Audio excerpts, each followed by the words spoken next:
All right, we're up to the third guideline for choosing topics. So you've hopefully watched the first two. It isn't necessary to watch them in sequential order, but it certainly makes a little bit more sense.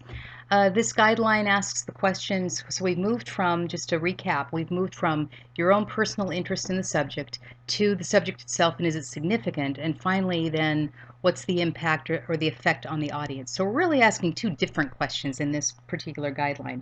The first question that we're asking is it appropriate for the occasion? So certainly being in class is not an occasion. I mean, a class is a class. It's not a special occasion. But if I were to ask you at this point, give me examples of special occasions, and I'm going to pause on that just a minute, you would probably think of things like, a graduation speech is a special occasion speech. A wedding toast is a special occasion. A eulogy, at a funeral would be a special occasion speech. There are moments where people expect to hear some words from somebody, and these would be some examples. So I've got there the graduation speech and also the wedding speech as kind of good examples. So if we look at something like a wedding, now how many of you, of course with your, just nod to yourself on this one, how many of you have been to a wedding where maybe somebody said something they shouldn't have said? Okay, so they had a little too much champagne and maybe talked about something about the couple that maybe grandma shouldn't have heard, or they talk about the fact that the couple fights a lot, or something that is just really makes everybody kind of uncomfortable. Okay, what's happened is that person has violated the expectation of the occasion. Now, all of you will probably go to. Now, you know that if you go to a wedding, you're going to hear certain things. You're going to hear about, family and, love and, families becoming, two families becoming one in the future, right?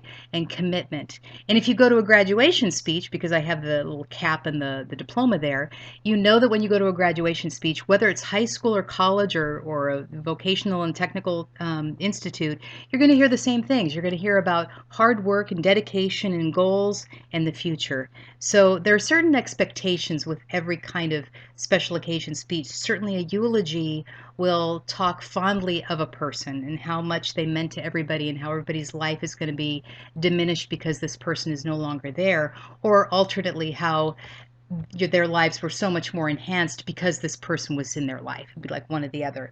So there's certain expectations that an audience has. Now, with that said, you will go to a wedding where you're going to think to yourself, this will not last.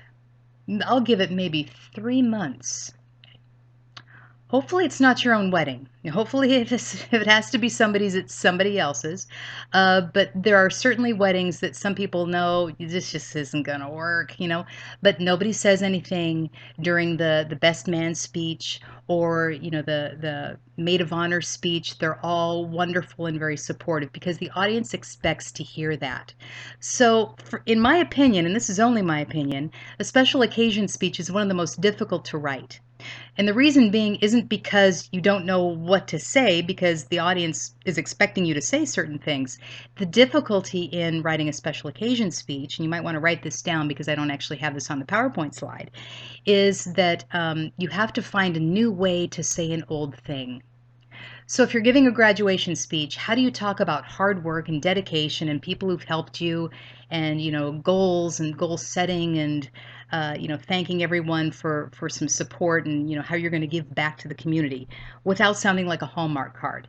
How are you going to give that wedding toast if you're the best man or the maid of honor without sounding like every speech that came before you?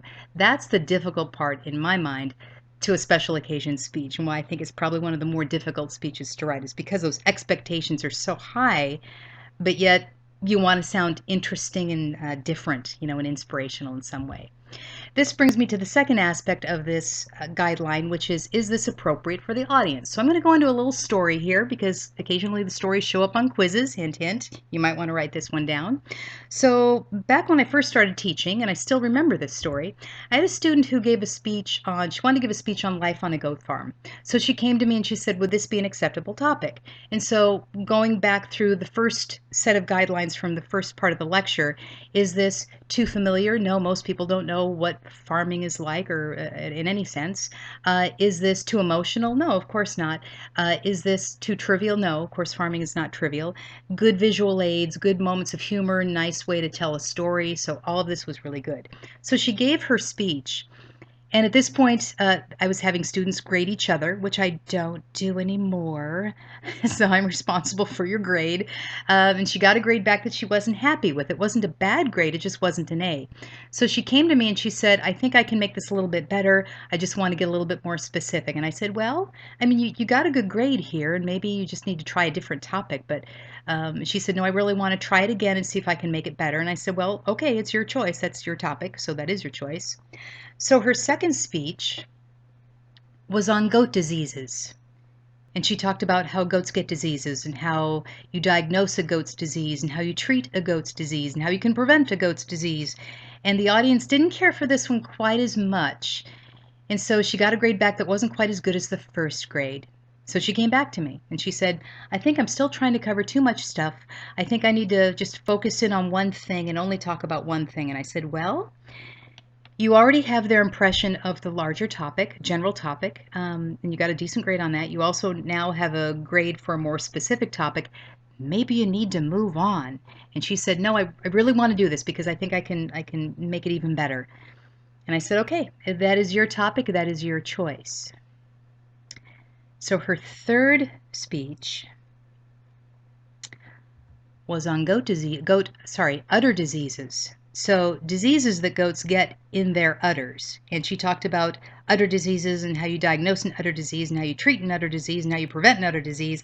And at this point, the audience didn't care about goats diseased or not, and she got a grade back that wasn't quite as good as the first two grades. So the moral of the story here, you better write this down because this is also not on your slide, you need to find out what the level of interest is with your audience. So if we were in class right now, I would ask very cavalierly, as I've asked every class of every semester of every year that I've been teaching, who would want to hear a speech on udder diseases, or let's goat diseases, we'll go with that one. And usually one person raises their hand. So it's not really passing the test at that point in time. Except for one semester, out of 23 students, I had about 16 raise their hands. So now the question would be that I would ask you is, who did I have in my audience? I'm going to pause for dramatic effect here. No, I didn't have goat farmers in my class. No, I didn't have goats in my class. No, I had maybe one person who was interested in veterinary medicine in my class. But the answer? I had about 14 nurses in my class. So even though this wasn't a human disease, the fact that it was a disease made it interesting for them. So it deals with the level of interest for that particular audience. So the question comes up, and this is going to be an activity in class, and this is why I have this as the last section, is how do you gauge the level of interest with an audience? Well, there are two ways, and we will talk about that in class.